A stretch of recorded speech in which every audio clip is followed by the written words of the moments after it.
Bienvenidos una vez más a El Comentario, un programa realizado por Agustín Sancho Cubero. Este programa está disponible en YouTube y en las principales plataformas de podcasts. No te olvides de suscribirte, es gratis. A continuación empezamos el programa. El aire de Madrid en aquella primavera de 1986 era una promesa de vida. Un murmullo de coches y conversaciones que se colaba por las ventanas abiertas del barrio de Salamanca. En la calle General Pardiñas, en un piso tercero de techos altos y muebles oscuros, el tiempo parecía haberse detenido. Allí vivían Álvaro y Hortensia, dos ancianos que superaban los 80 años de edad. Un matrimonio que había navegado por las turbulentas aguas del siglo XX para llegar a una vejez tranquila, ordenada y predecible. Su mundo era un microcosmos de rutinas y objetos queridos, un refugio de silencio y costumbres en el corazón de una ciudad que nunca dormía. Álvaro, un antiguo ingeniero con la espalda curvada por los años y la lectura, pasaba las mañanas con el periódico, sus ojos grises recorriendo lentamente las noticias de un mundo que ya no sentía como suyo. Hortensia, menuda y de gestos precisos, se ocupaba de la casa con la ayuda de una asistenta que venía 3 veces por semana. Su vida era un compás perfecto: el desayuno a las 9, el paseo corto antes de comer, la siesta, la llamada de su única hija por la tarde. Eran ricos, pero no ostentosos. Su fortuna, amasada durante décadas de trabajo y buenas inversiones, les permitía vivir sin sobresaltos, pero su existencia era austera, casi monacal. No frecuentaban restaurantes caros ni eventos sociales. Su mayor lujo era la seguridad de sus 4 paredes, la certeza de que cada día sería una repetición del anterior. Esa seguridad, sin embargo, era una ilusión frágil, un cristal fino a punto de estallar. El martes 14 de abril amaneció como cualquier otro martes. El sol se filtraba a través de las cortinas de hilo, dibujando patrones de luz sobre la alfombra persa del salón. La asistenta, una mujer llamada Carmen, llegó a las 10 en punto, como siempre. Subió los 3 pisos con el resuello acostumbrado y usó su propia llave para entrar. Lo primero que notó fue el silencio. No un silencio apacible, el silencio de la siesta o la lectura, sino un silencio denso, pesado, un silencio que olía a desorden y a algo más, a algo vagamente metálico y dulce. Llamó a doña Hortensia, su voz resonando en el largo pasillo sin obtener respuesta. Avanzó con cautela, sus pasos amortiguados por la gruesa alfombra. La puerta del salón estaba entreabierta. Al empujarla, un grito ahogado murió en su garganta. El espectáculo era desolador. Los muebles estaban revueltos, los cajones de la cómoda abiertos y vacíos, su contenido esparcido por el suelo como si un huracán hubiera barrido la estancia. Y en medio del caos, atados a las sillas del comedor, estaban los cuerpos de Álvaro y Hortensia. Sus ojos, antes llenos de la calma de la vejez, ahora miraban al vacío con una expresión de terror congelado. Tenían mordazas en la boca y sus manos y pies estaban sujetos con una crueldad metódica, usando los cables de las lámparas y los cinturones de los albornoces. La causa de la muerte, se sabría después, no fue la violencia directa, sino la asfixia lenta y terrible provocada por las mordazas. Habían muerto de miedo y de falta de aire, en su propia casa, rodeados de los recuerdos de toda una vida. Carmen, temblando, logró salir al rellano y pedir ayuda a un vecino. Pocos minutos después, el sonido de las sirenas desgarró la tranquila mañana del barrio de Salamanca. La llegada de la Policía Nacional convirtió el edificio en un hervidero de actividad. El inspector jefe encargado del caso era un hombre llamado Ricardo Vega, un veterano del grupo de homicidios con el pelo cano y una mirada que lo había visto todo.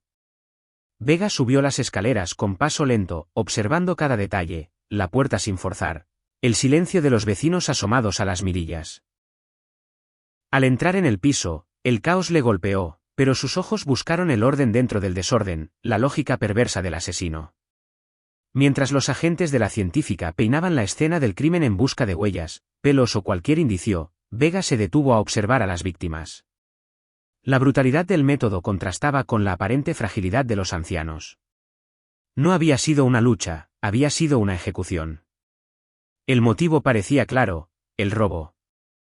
La hija del matrimonio confirmó que faltaban joyas por valor de varios millones de pesetas y una cantidad considerable de dinero en efectivo que guardaban en una caja fuerte disimulada tras un cuadro. Los asesinos sabían lo que buscaban y probablemente sabían que las víctimas eran un blanco fácil. La puerta no había sido forzada. Eso significaba que Álvaro o Hortensia habían abierto voluntariamente. Confiaron en quien llamó a su puerta. Esa confianza les había costado la vida. La investigación comenzó con el círculo más cercano. La asistenta fue interrogada durante horas. Su coartada era sólida y su dolor, evidente. La hija y su marido también fueron investigados, una rutina dolorosa pero necesaria. No había deudas, no había disputas familiares. El móvil económico por parte de la familia parecía improbable. Los inspectores se centraron entonces en el cómo. ¿Cómo habían logrado entrar los asesinos? La respuesta parecía apuntar al método del falso revisor. Falsos empleados del gas, de la luz, del teléfono, una técnica tristemente común para engañar a personas mayores. Vega ordenó a sus hombres que peinaran el vecindario en busca de testigos. Alguien tenía que haber visto algo, una cara extraña, una furgoneta sospechosa. Pero el barrio de Salamanca era un lugar de vidas privadas y miradas esquivas. Nadie recordaba nada fuera de lo común. Los días se convirtieron en semanas, y la investigación parecía estancarse. La prensa bautizó el caso como el crimen de la calle General Pardiñas, y la historia ocupaba portadas, generando una ola de miedo entre la población anciana de Madrid. Las cerraduras de seguridad se agotaron en las ferreterías y la desconfianza se instaló en las comunidades de vecinos. El inspector Vega sentía la presión del tiempo y de sus superiores. Releía los informes una y otra vez en su despacho, bajo la luz de un flexo, mientras la ciudad dormía. Había algo en la escena del crimen que le obsesionaba. La meticulosidad de las ataduras, la forma en que habían usado los objetos de la propia casa.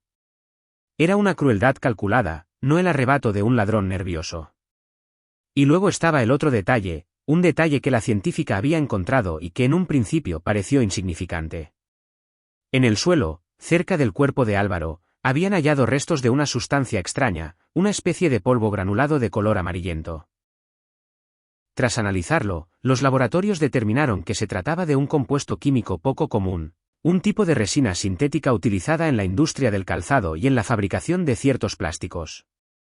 El nombre comercial del principal componente era Betanax Forte.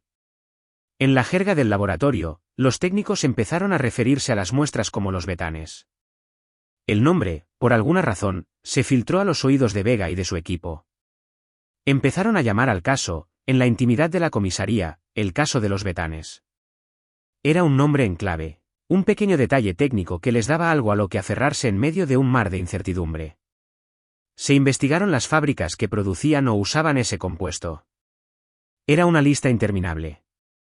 La pista parecía un callejón sin salida. Pasaron casi 2 meses. La primavera dio paso al calor pegajoso del verano madrileño. El caso se enfriaba. La opinión pública comenzaba a olvidar, reemplazando la historia por nuevos crímenes y escándalos. Pero Vega no olvidaba. La imagen de los 2 ancianos atados a sus sillas le perseguía en sus noches de insomnio. Una tarde de julio, llegó una llamada a la comisaría. Era un confidente, un delincuente de poca monta que a veces pasaba información a cambio de clemencia o de algún billete. Hablaba de un tipo, un tal Ángel, que había estado alardeando en un bar de la periferia. Decía que había dado un golpe grande, que se había hecho con un montón de joyas y dinero. Según el confidente, Ángel trabajaba esporádicamente en un taller de reparación de calzado en Carabanchel. La conexión fue inmediata en la mente de Vega. La resina, los betanes, la industria del calzado. Era una posibilidad remota, una aguja en un pajar, pero era lo único que tenían. Ordenaron una vigilancia discreta sobre el taller y sobre Ángel. Era un hombre de unos 30 y tantos años, con un historial de pequeños robos y estafas. No parecía un asesino a sangre fría, pero la desesperación y la codicia pueden transformar a las personas. Durante varios días, no hubo nada. Ángel seguía su rutina, trabajar en el taller, ir al bar, volver a su modesto piso. Parecía una falsa alarma. La paciencia de Vega, sin embargo, era legendaria. Sabía que los criminales cometen errores, tarde o temprano. Y el error de Ángel fue la vanidad. Una noche, los agentes que le seguían le vieron entrar en una joyería del centro. No una tienda de empeños de barrio, sino una joyería de lujo en la Gran Vía. Al día siguiente, los inspectores visitaron el establecimiento. Mostraron una fotografía de Ángel al joyero. El hombre lo reconoció al instante. Dijo que el día anterior había intentado venderle un broche de diamantes y zafiros de un diseño antiguo y muy particular. El joyero, un experto, sospechó de la procedencia de la pieza y se negó a comprarla. Ofreció una descripción detallada del broche. Los inspectores mostraron esa descripción a la hija de Álvaro y Hortensia. La mujer rompió a llorar. Era el broche de su madre, una joya de familia que había pertenecido a su abuela y que era una de las piezas que habían robado. Ya lo tenían. El nexo era sólido. El juez emitió una orden de detención y registro. Al amanecer del día siguiente, un equipo de los GEO reventó la puerta del piso de Ángel en Carabanchel. Le encontraron durmiendo. No opuso resistencia. Parecía encogerse, como si todo el peso de su crimen le cayera encima de golpe. En el registro del apartamento, encontraron parte del dinero robado escondido bajo el colchón y varias joyas de Hortensia en una caja de zapatos. Pero lo más revelador fue lo que encontraron en su ropa de trabajo. En los bolsillos de un mono azul, había restos del polvo amarillento. Eran los betanes. La resina sintética que usaba en el taller para pegar las suelas de los zapatos. Se la había llevado a la escena del crimen sin darse cuenta, en sus ropas, en sus zapatos, y había dejado un rastro microscópico que le había condenado.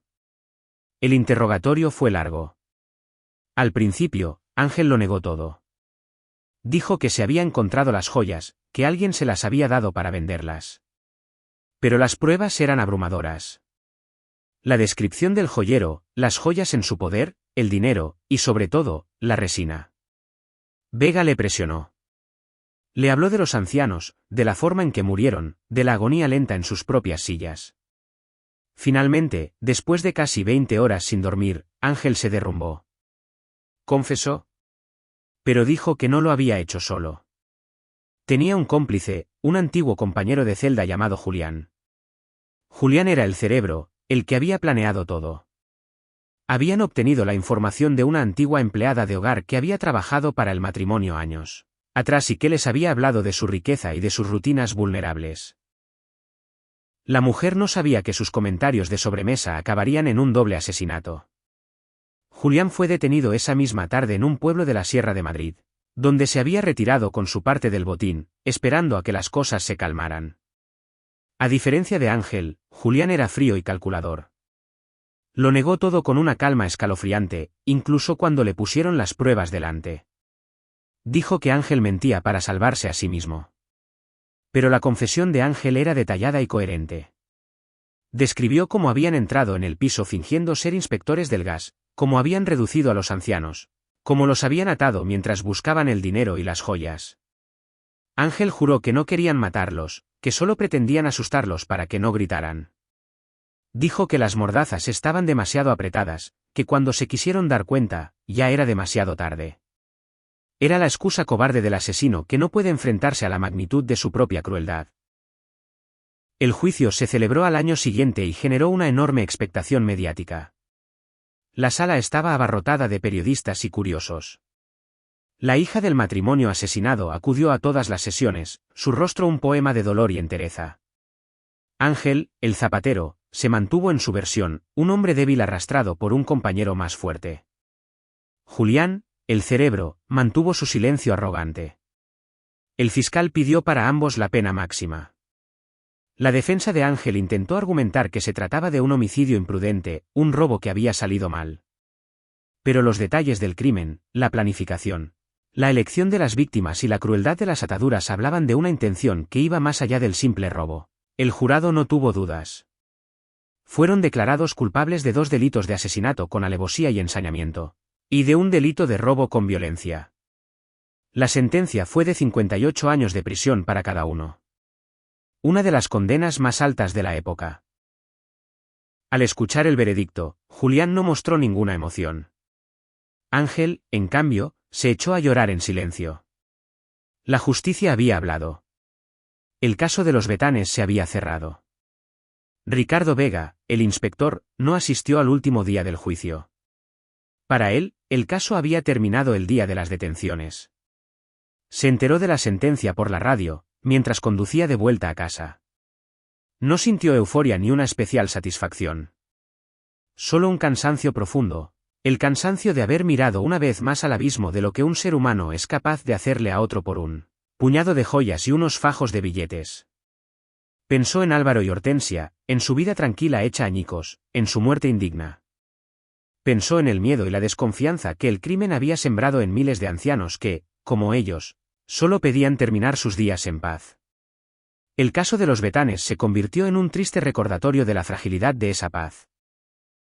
La historia se fue diluyendo en la memoria colectiva de la ciudad, convirtiéndose en una más de las crónicas negras de Madrid.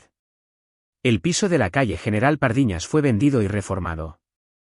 Nuevos inquilinos ocuparon el espacio, sin saber quizás que entre aquellas paredes se había extinguido el aliento de dos personas de la forma más cruel imaginable. Pero para aquellos que lo vivieron, para la familia, para los policías, para los vecinos, el eco de aquel silencio denso y aquel olor a desorden y muerte permanecería para siempre, como el rastro indeleble de un polvo amarillento que sirvió para unir la suela de un zapato con el destino fatal de dos ancianos que un martes de abril cometieron el único error de confiar. La ciudad siguió su curso, los coches siguieron rugiendo por la Castellana y el sol siguió iluminando las mañanas de primavera, pero en algún lugar del alma de Madrid, la historia del crimen de los Betanes quedó escrita con la tinta invisible del miedo y la memoria, un relato sombrío sobre cómo la rutina más apacible puede ser interrumpida por el sonido de un timbre y la sonrisa de un extraño. Hasta aquí esta edición del programa del comentario, un programa realizado por Agustín Sancho Cubero. Este programa está disponible en YouTube y en las principales plataformas de podcasts. Hasta la próxima edición del programa. Muchas gracias. Dirección y realización Agustín Sancho Cubero.